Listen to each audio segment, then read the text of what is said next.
This is the Big O Show.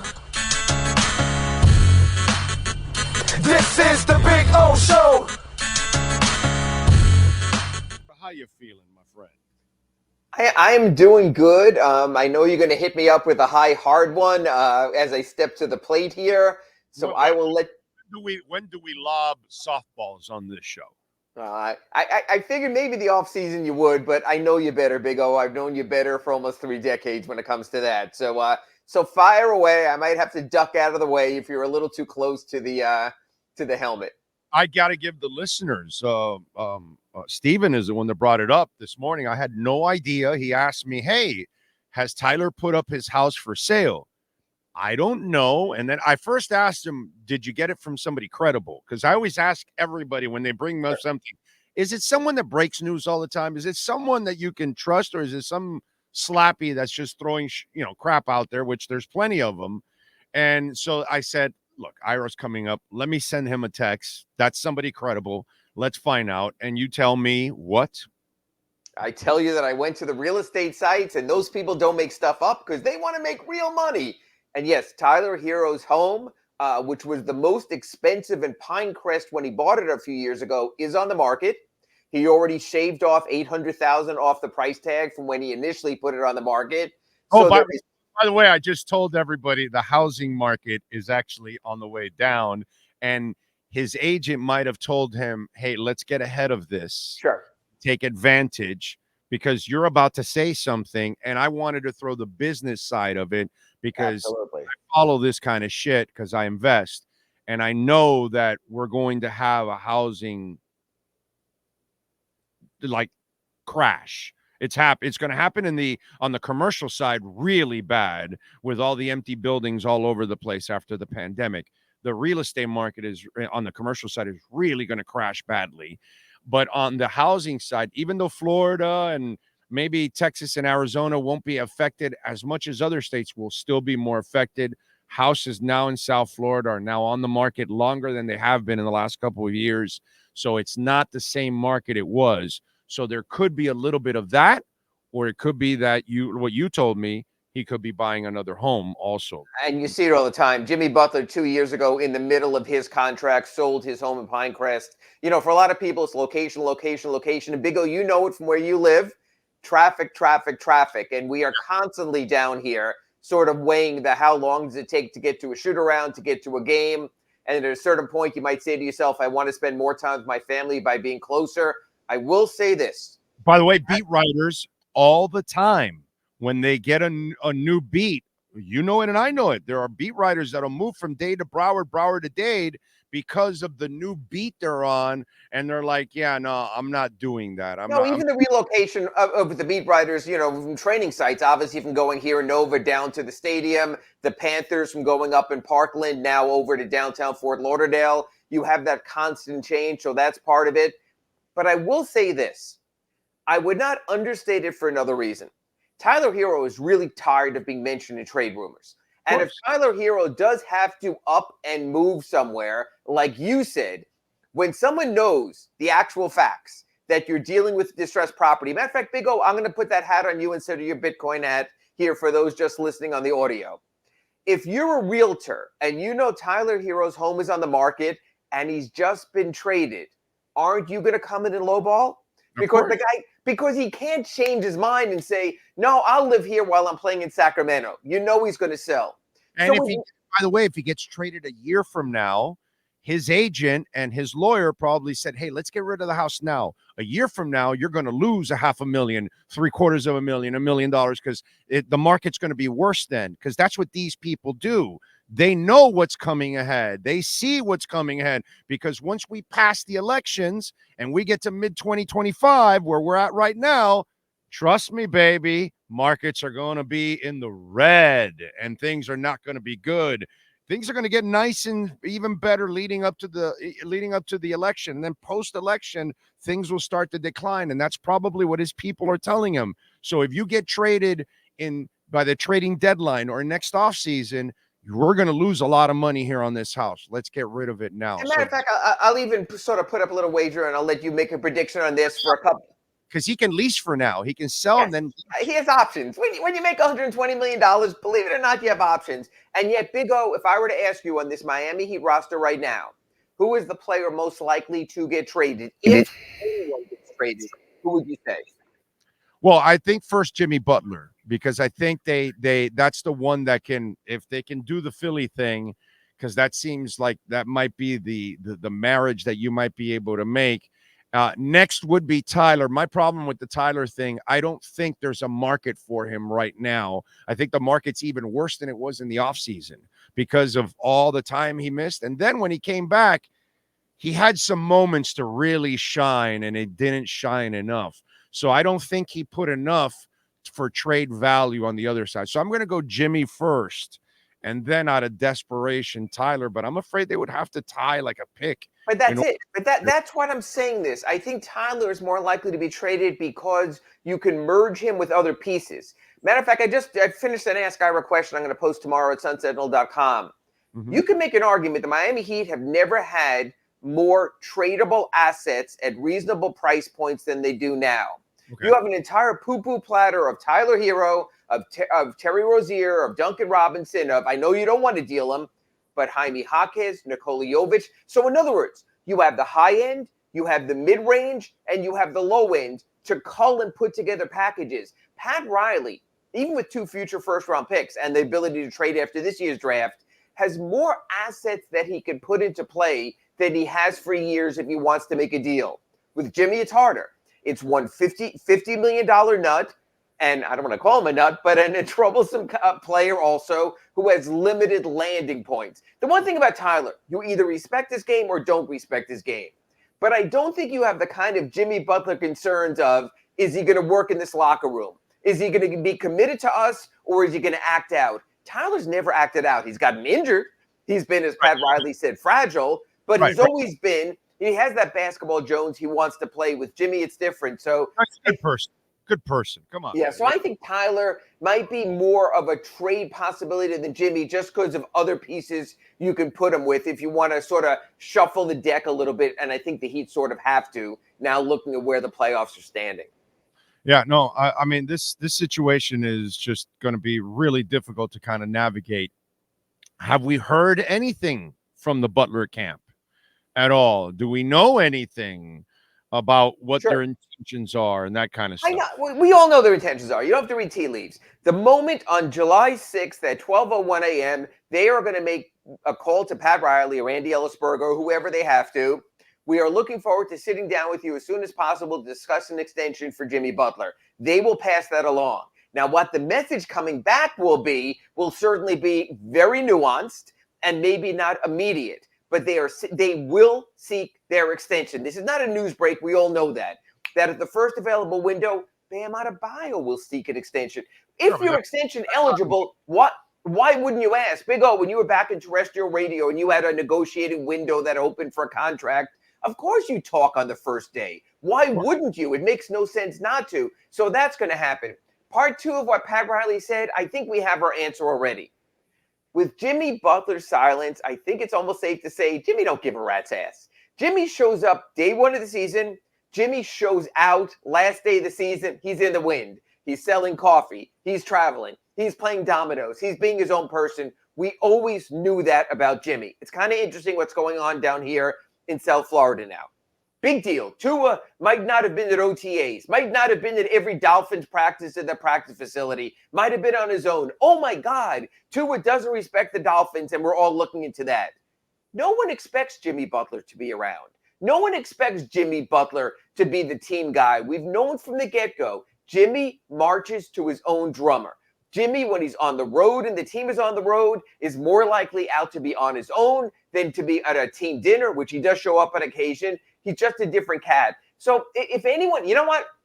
2014, we all knew that Pat wasn't going to get a rise out of LeBron James with his smiling emojis and all that because LeBron, no offense, was bigger than Pat Riley. As he showed in Vegas when Pat and Andy Ellisberg tried to roll in trophies in a presentation, LeBron said, no, I'm LeBron James, I'll decide. Jimmy Butler very much is the same thing. Jimmy Butler is his own Heat sphere, his own Heat industry. So Pat Riley's words are not going to change who Jimmy Butler is, just like the Timberwolves' words didn't, the Bulls' words didn't, and the Sixers' words didn't. And you have to know that if you're the Heat, and you have to know that if you have Jimmy under contract or you're considering getting Jimmy under contract for your team. You're not expecting the extension to happen, right? Because then so if the extent, I expect the Heat to turn down any talk of extension this year and say the same thing they just told us. Yeah, no, we're going to wait till next year to talk about an extension. We're going to move forward. What happens then? Well, I think actually what could happen instead is teams have subtle ways of getting news out. I think that he can craft a proposal that doesn't put them at risk. We've spoken about this, Big O, here in the accurate Pembroke Pines report. X amount of games, X amount of dollars. X level of playoffs, X level of dollars. Now, Jimmy's going to say, hell no. I gave you 5 years and 3 appearances in the conference finals. I've already paid my dues. So I think that he can sort of shift the narrative from them to Jimmy.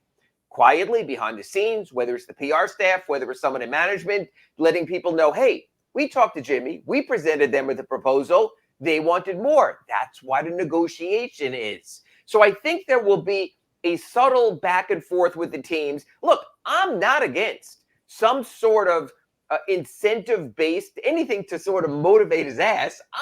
I'm totally in favor of that. Play 40 games, get this. Play 50 games, get this. Play 60 games, get this within the confines of the CBA. Of course, he says no, and then it drags out a little.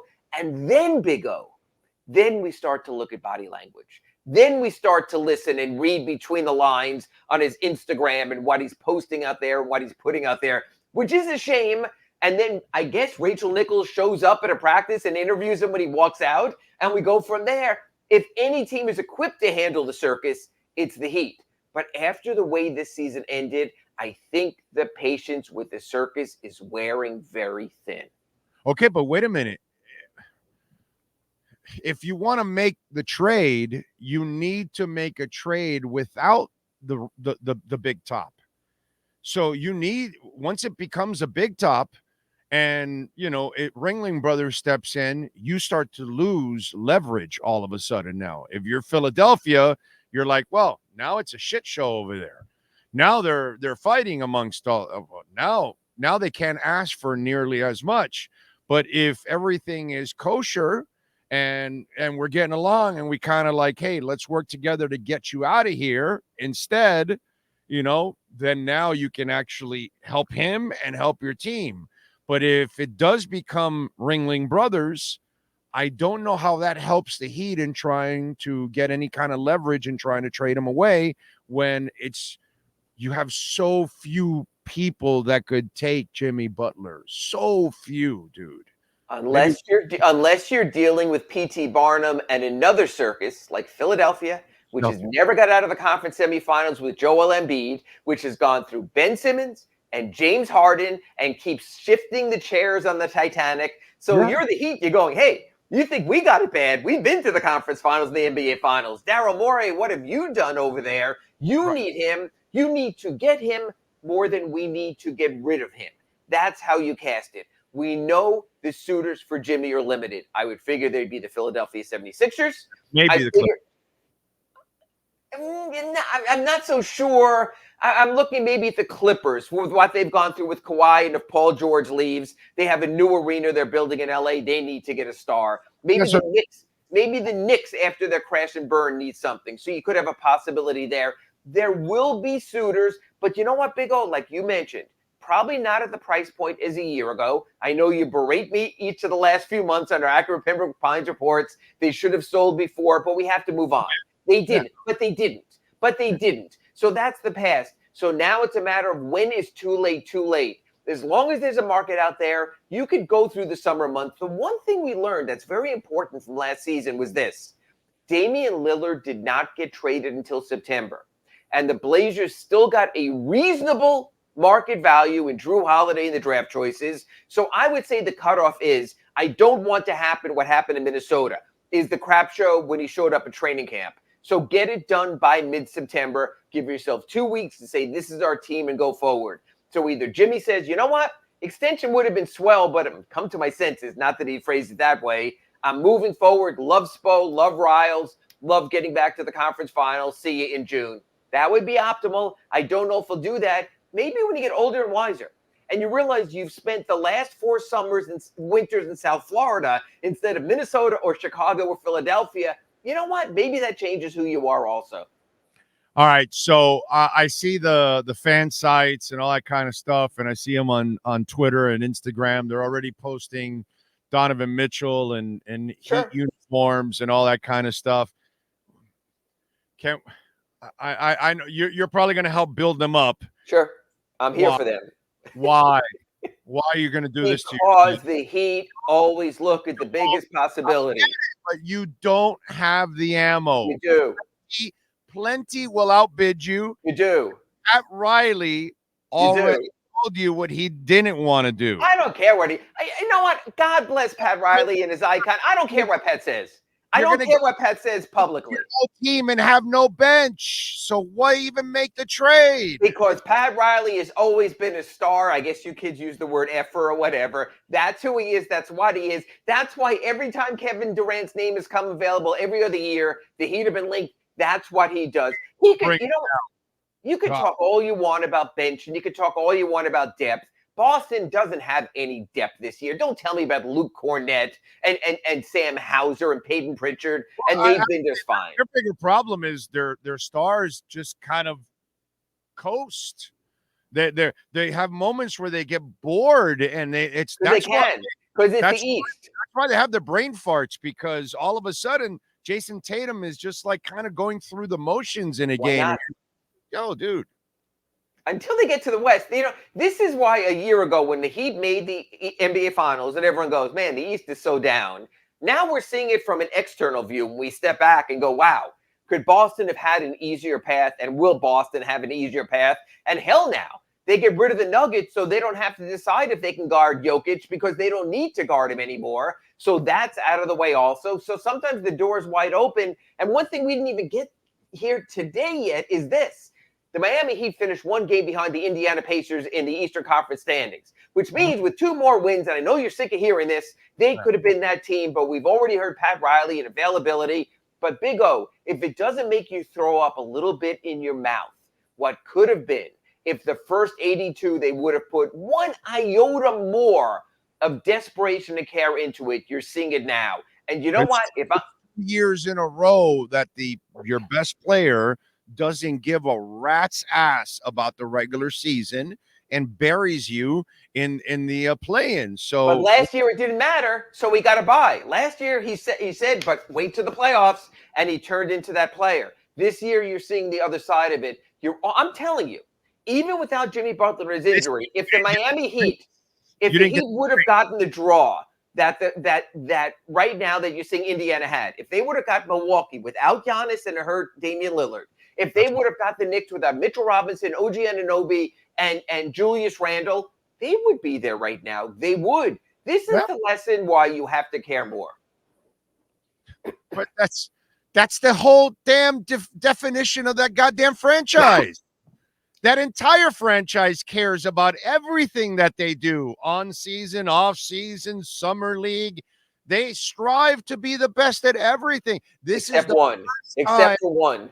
This is the first time in Pat Riley's 25 plus years that there's an employee that completely goes against the entire grain of There have been some who've had moments, and then Pat Riley fights Shaquille O'Neal in practice. Yeah, you're right. But for an entire season, if you want to be Todd Day or Deadman or whatever, or loses his shit the second you bring back.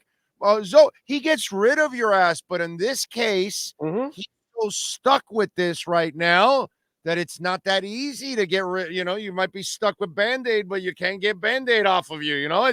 It's just too stuck there right now.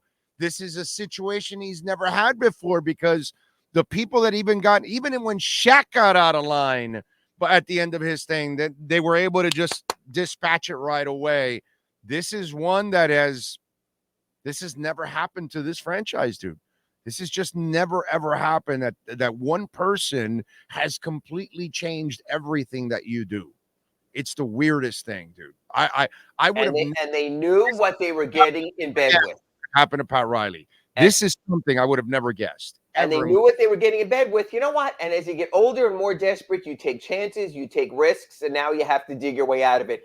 But wait, hold on a second. You kind of knew that he was a hard ass, but that's fine.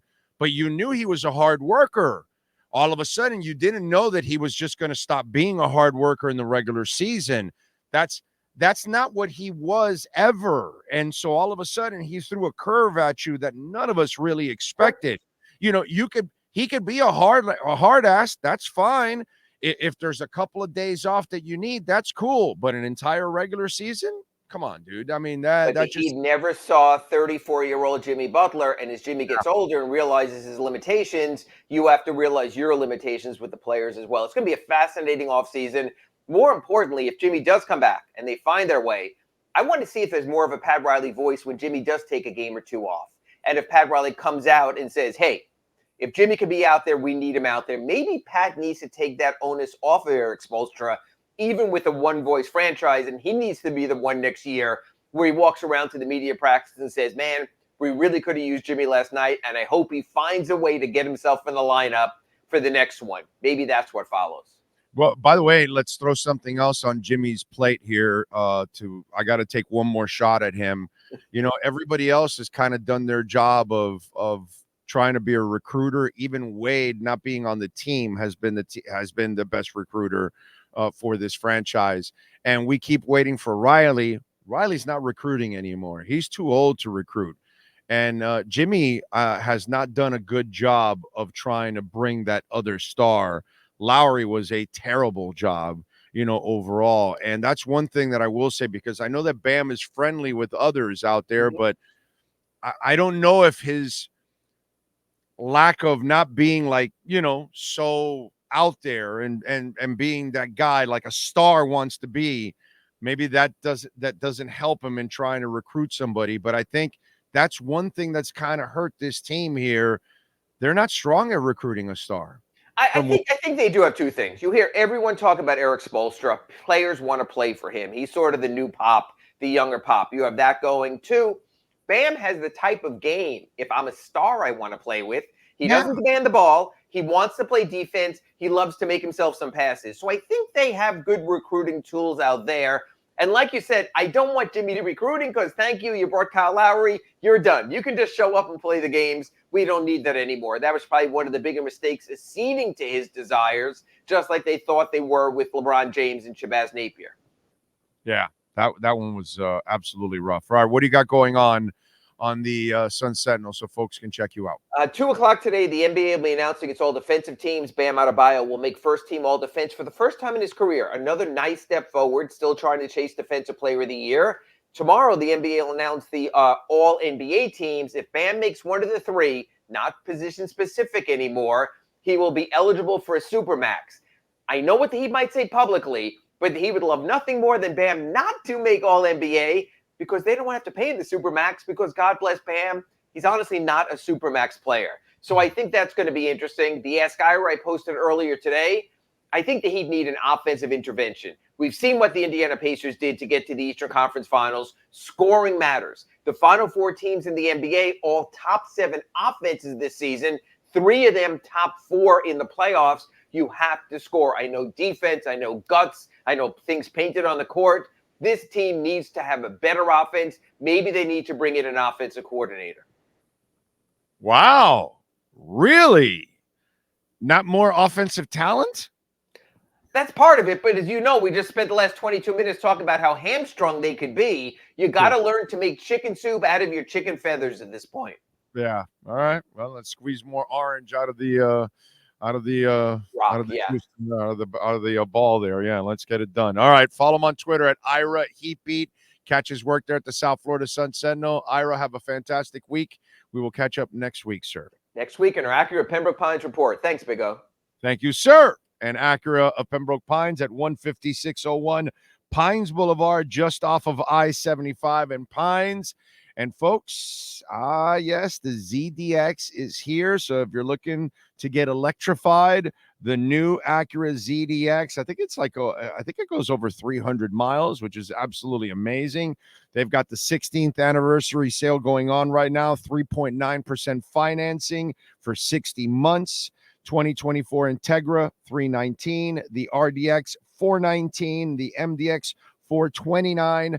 Tell them that Big O sent you, folks. They will take care of you. They've got a staff there that is second to none, and a service center led by Mike Chan and Jordan Ferber that are just absolutely amazing. You will love them. They do great work there at 15601 Pines Boulevard, just off of I-75 in Pines. Number one volume sales dealership in the Southeast United States. It is Craig Zinn's Acura of Pembroke Pines.